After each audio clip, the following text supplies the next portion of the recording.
I am the Slavic Libertarian. This is the first video I'm putting out to YouTube, and I hope to make many, many more. My first video is Ron Paul's farewell speech analyzed. On November 14th, 2012, Ron Paul made his farewell speech on the House floor. It was a very sad day for liberty lovers, Ron Paul supporters, and freedom fighters such as myself and many others. In his over 45-minute speech, he articulated many, many grave concerns he has going forward for the country. I could probably make a 3-hour-long video of all the points he made, going through them step by step, but I'm going to pick a couple that I think are crucial and key and hit close to home for me and give my opinions and my facts about each point, and I hope you enjoy. We need an intellectual awakening. Without an intellectual awakening, the turning point will be driven by economic law. A dollar crisis will bring the current out-of-control system to its knees. I want to focus a lot of attention on this part of Dr. Paul's speech. We do need an intellectual awakening in this country. Although he's done a superb job of getting the message out about the Fed, I don't think people understand still how truly detrimental the Federal Reserve is to every facet of our economy and to our freedom. He goes on to say, if it's not accepted that big government, fiat money, ignoring liberty, central economic planning, welfareism, and warfareism caused our crisis, we can expect a continuous and dangerous march toward corporatism and even fascism with even more loss of our liberties. Prosperity for a large middle class, though, will become an abstract dream. The policy of the Fed to create wealth and pump it into a big government is totally flawed. The big government takes the phony fiat monopoly money it's given by the Fed and pumps it into big corporations through corporate welfare. And in turn, those corporations use that money and their power and their influence through their lobbyists to affect all aspects of government, to include the Federal Reserve. The Federal Reserve continues with their policies, pumping fiat money into big government and then back to corporations, and that's the cycle you see now today. This is one issue I think people on the left and the right can get behind, ending this vicious cycle.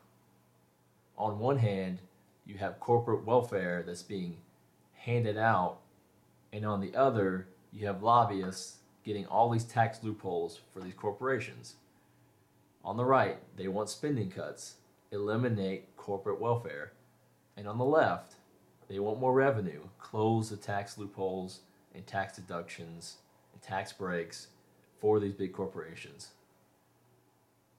The right gets their spending cuts, the left gets their revenue generation. Combine that together, balance the budget, bring down the debt, and get us back to some type of sanity in this country, fiscally. Ron Paul sums it up perfectly. If the underlying cause of the crisis is not understood, we cannot solve our problems. The issue of warfare and welfare, deficits, inflationism, and corporatism, bailouts, and authoritarianism cannot be ignored. By only expanding these policies, we cannot expect good results. Now I want to move on to a section of Ron Paul's speech where he poses a number of questions. Why are sick people who use medical marijuana put in prison? Why can't American manufacturers rope and other products from hemp? Why should there be mandatory sentences, even up to life, for crimes without victims, as our drug laws require? Why haven't we given up on the drug war, since it's an obvious failure and violates the people's rights? Has nobody noticed that the authorities can't even keep drugs out of the prisons? How can making our entire society a prison solve the problem? Since Colorado and Washington State just decriminalized marijuana, I want to touch on these points. We spend $68 billion a year on corrections, 1/3 of those being corrected or serving time for non-violent drug crimes. We spend about $150 billion on courts and policing, and about half of all drug arrests are marijuana related. That's a Time magazine quote. So based off that, let's get some ballpark figures here. We're going to work in approximates. If you take 1/3 of that 68 billion in prison costs and 1/2 of the 150 billion spent on courts and police, that comes out to about $98 billion of dollars a year that can be saved on non-violent drug crimes alone, most of which is marijuana related. On top of that, you add the sales tax that's going to be generated from the sale of marijuana in states that have a state sales tax. You're looking at a pretty significant number on the state level. According to the Huffington Post, from Christopher Stifler, an economist for the nonpartisan Colorado Center for Law and Policy. He looked at the state's potential marijuana market in Colorado in a study funded by a pro-legalization drug policy alliance. The figure comes from a combination of state and local taxes and projected savings in law enforcement. And they say by 2017, so about $12 million per year. So let's say, hypothetically, marijuana is nationally legalized. Let's say the average for each state is about 10 million. Combine that with the $98 billion per year in expenditure savings, you're looking at roughly $100 billion a year total.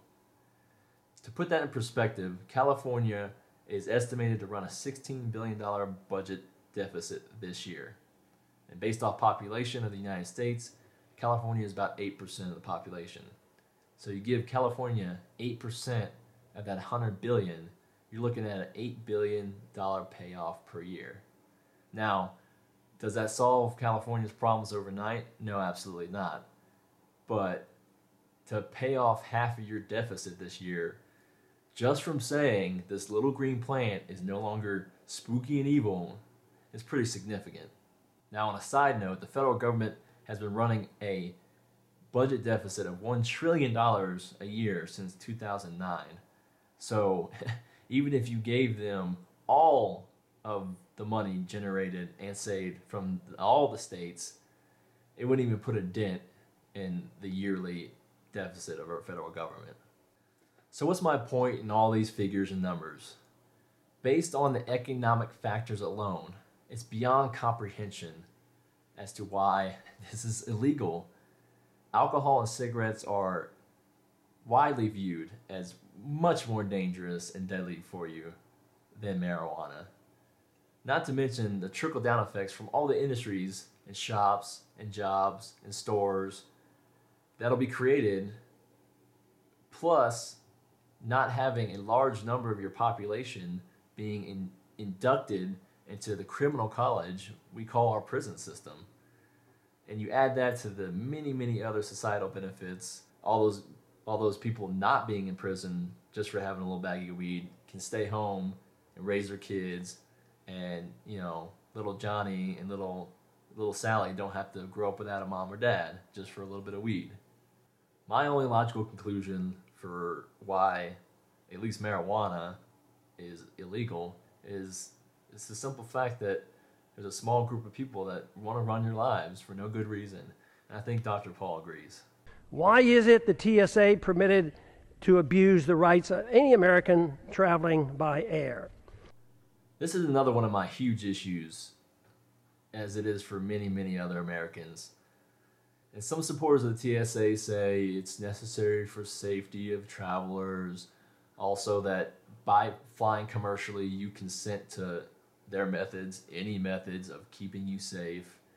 And others ask, what's the big deal? Just get it over with. Let them do what they got to do. They're working stiffs too. Just let them do what they got to do. First of all, TSA agents are not police officers. They do not swear an oath of the Constitution. They have no authority to arrest. They can't carry weapons. And why does this matter? Because people that can, actual police officers, swear an oath of the Constitution, carry weapons, can't arrest you. They can't even touch you, assault you, interrogate you, any of that without probable cause.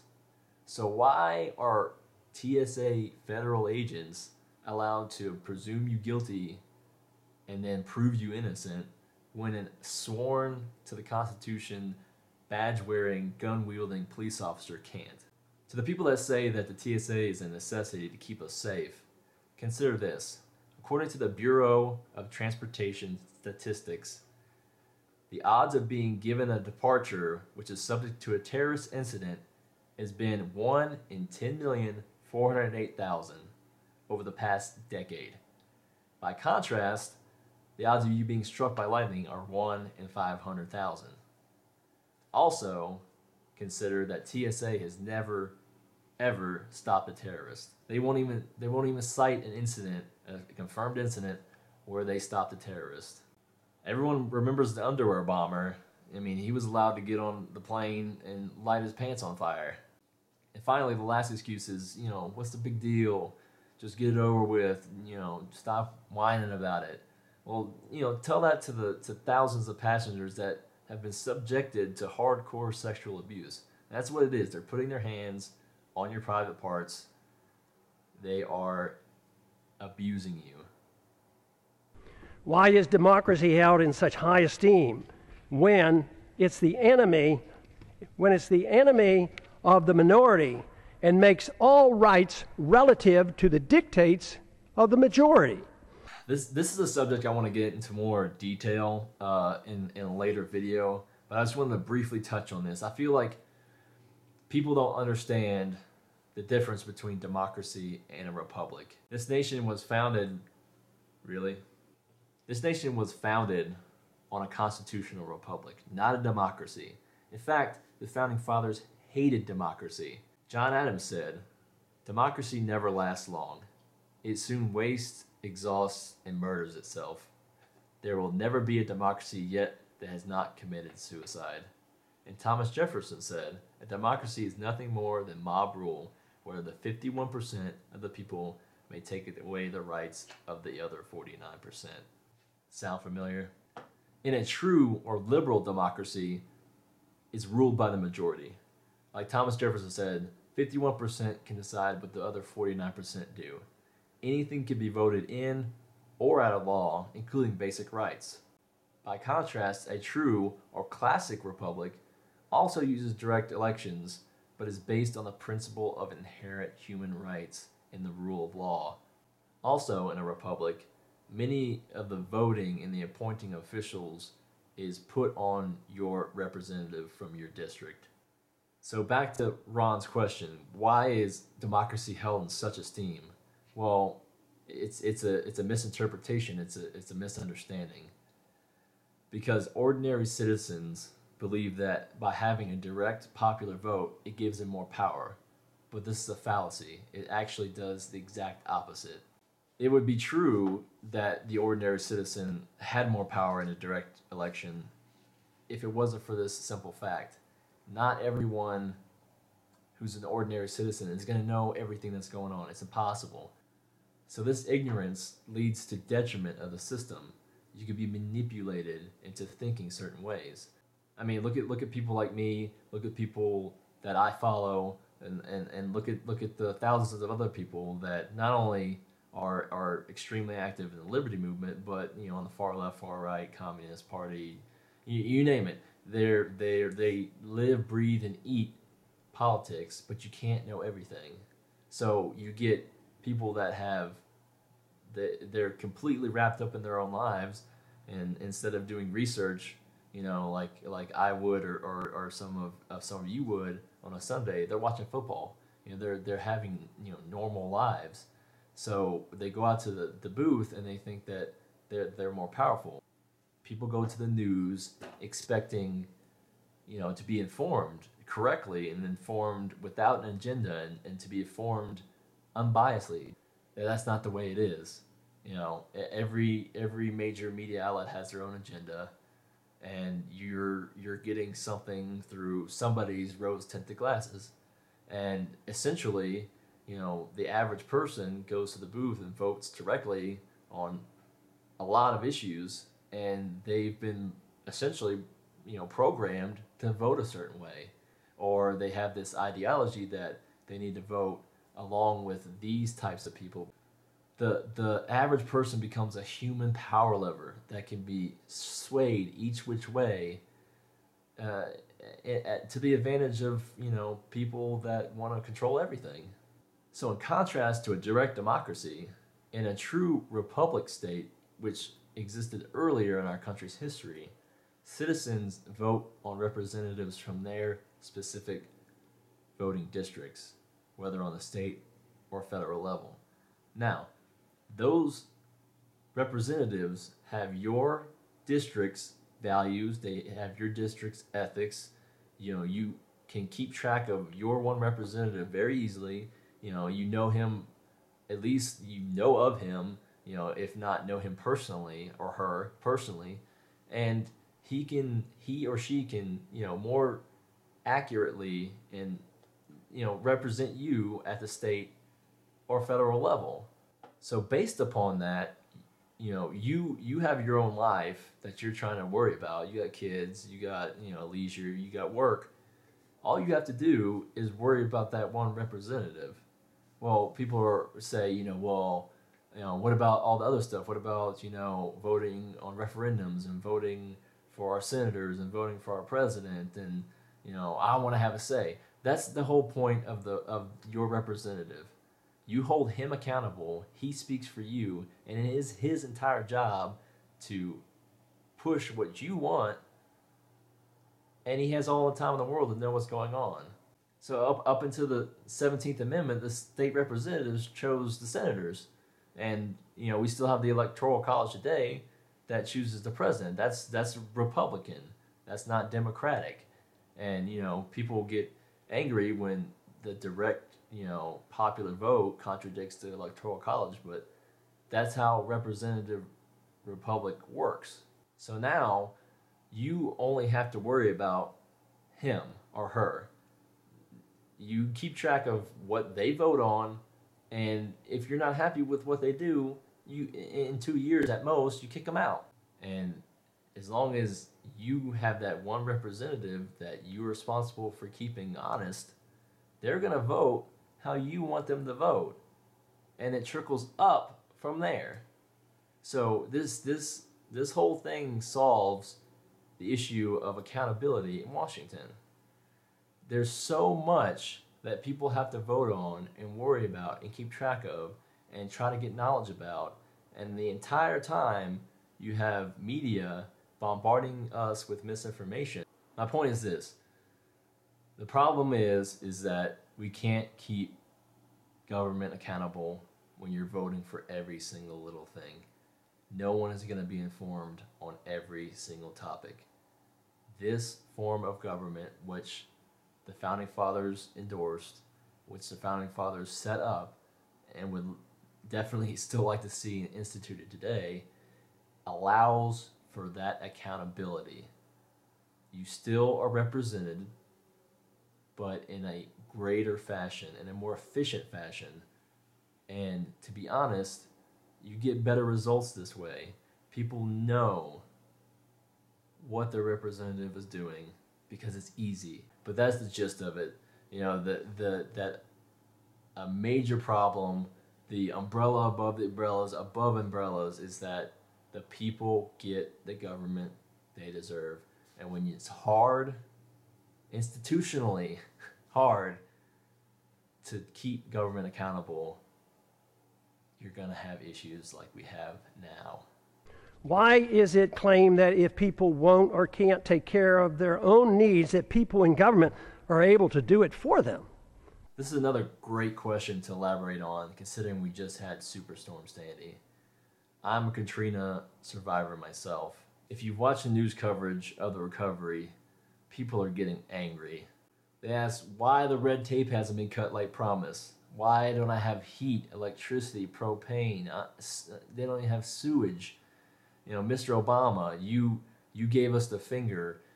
You promised you would help. Why, government? Why haven't you come in on your white horse and helped us? All I have to say to the Sandy victims, and I'm not trying to be heartless here, but welcome to my world back in the Katrina days. The day after Katrina passed, within hours of the clouds lifting, aid came. Aid came pouring in. It was phenomenal. It was incredible the amount of help we had, and in even in the vast amounts it came, it still wasn't enough, but it was something. And guess what? There was no FEMA, there was no MEMA, there was no Red Cross, there was no Salvation Army. It was free individuals allowed to make free associations and be charitable. Every single church parking lot looked like a deployed location with supplies and tents and cooked food and cold water and warm blankets. People in a free society allowed to exchange in free enterprise and free interrelation and not being forced to be charitable. Teams of volunteers went around asking people if they could come in and help them strip away their soggy drywall and rip up the soaked carpets and treat their moldy studs and help rebuild. I've heard stories that FEMA can't even step inside some of these New York City homes without the proper form being filled out, or you didn't remove all your furniture first from your home. We can't go in there. Are you kidding me? And you say, oh, well, eventually, they were there eventually. I saw the news. They were there eventually. Yes, they were there eventually. About 2 weeks later, I saw a Red Cross van, trolling up and down the streets, handing out, hot meals. Thanks. And I don't blame these quasi-governmental agencies like Salvation Army and Red Cross. I don't blame the actual government like FEMA and MEMA. I never anticipated or expected them to do anything. That's absurd. My point is this. This is another shining example of how free markets and free individuals populating that market can do incredible things. They can just, hey, homeowner, can I help you out? Yes, you may. Okay, boys and girls, get in there. Let's do this.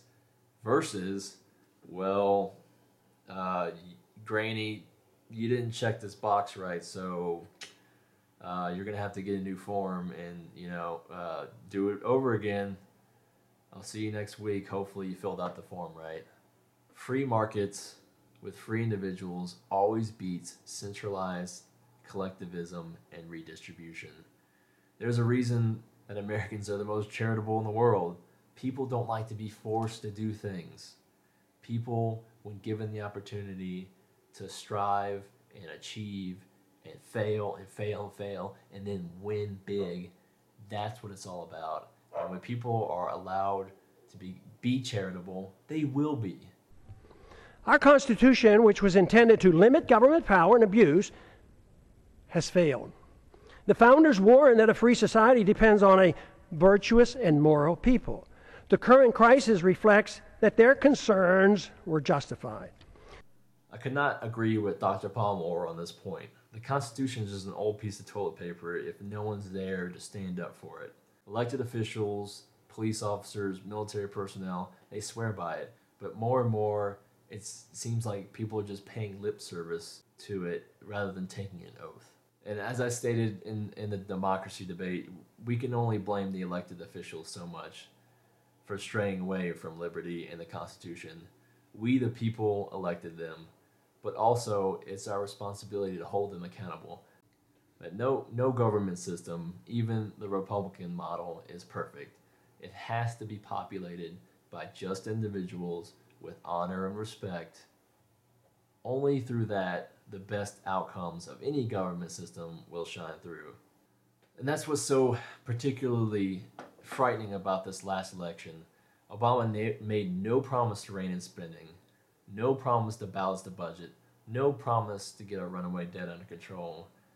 And what did he promise, though? A continuation of the welfare state, a continuation of class warfare, and a continuation of the demonization of self-made success. And on top of that, at least paying lip service to more gun control. And how do the Americans feel about this? How did people elect in this election? They said, that is just grand. That is gravy. Pour it all over 4 more years. And in my opinion, is just truly scary. But I know a lot of people in the liberty movement, the true Tea Partiers, constitutionalists, Ron Paul, libertarians, they either didn't vote at all in this election or purposely voted for Obama, whether it's to pay the Republicans back for snubbing us, or, you know, just to say, hey, you know, we're heading over this cliff. Let's get behind the truck and push it, send it barreling down. Let's get it over with so people see how real bad it's going to get. And I actually had, this week alone, someone tell me that, you know, number one, me voting for Gary Johnson was a vote for Obama. And then someone else saying that us Ron Paul people are destroying the Republican Party. Well, if that's true, then I say good. Because day after the election, the pundits were all over Fox News crying their lives out. Why did we lose? Why did we lose? You know, 74% of Latinos and another large majority of the other minorities, and, you know, young people. Why did we lose so bad? We need energy. We need youth. You know, everyone thinks we're a bunch of old white rich people. What did we do wrong? You snubbed the Ron Paul people. You snubbed the Liberty Movement. You snubbed true Tea Partiers. You had them in your corner. You didn't even pay. You could have just paid lip service to some of us, and maybe they would have gone along with you. But not only did you reject us completely, but you told us to get over it. That, you know, shut up, crazy Ron Paul people. Shut up, libertarians and constitutionalists. You lost. Now go take a hike. Bad choice. As Ben Swan was talking about last week, you know, 2014 is shaping up to be not Democrat versus Republican, not Tea Partiers versus Democrats. It's going to be Liberty Movement, true Tea Partiers, and establishment Tea Partiers, for that matter, versus establishment GOP. You guys wanted this. We tried to play nice. We tried to collude, but look what just happened last week. Instead of still not embracing the Liberty Movement, John Boner, it's Boner, comes out and kicks off fiscal conservatives from major committees ahead of this fiscal cliff vote.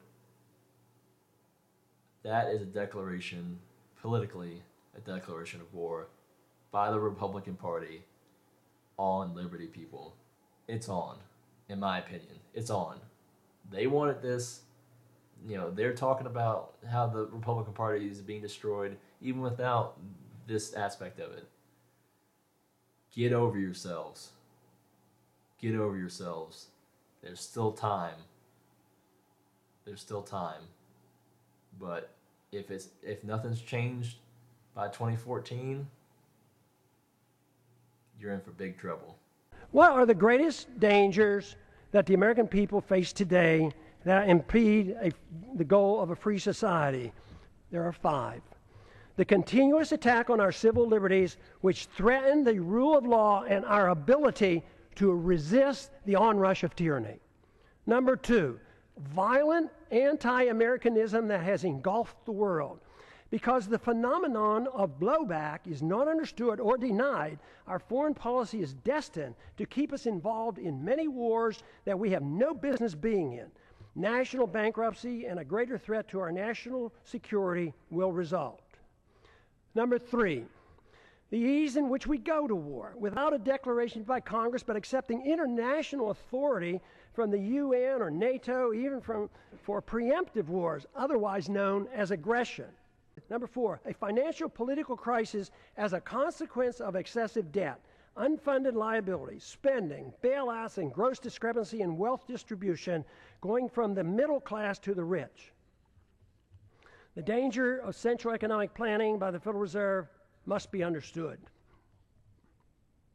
World government taking over local and U.S. sovereignty by getting involved in the issues of war, welfare, trade, banking, a world currency, taxes, property, ownership and private ownership of guns. Ron Paul wraps up his speech by stating that only a moral and virtuous population can fix the issues that we have now. Nothing else matters unless you hold people accountable to a moral standard. The speech reminds me a lot of Dwight D. Eisenhower's farewell speech, in which he warned against the military-industrial complex and many other issues. I hope you enjoyed my breakdown of some of the key points in Dr. Paul's farewell speech to Congress. I hope to be pumping out more videos in the future. They're not going to be as analytical as this one was, even though I did go on a couple rants there. But you can find all of the links to the facts that I used in this video in the description below. You can also find my contact information. I am on Twitter daily. I tweet many times a day at Slav Libertarian, Twitter at Slav Libertarian. You can reach me there. Also, any intelligible, cogent comment, question, concern, gripe, moan, I will do my best to respond to in the comments below, or if you want to tweet me your comment, I'll answer that to the best of my ability. I hope you enjoyed my video, and many more to come. This is the Slav Libertarian signing off.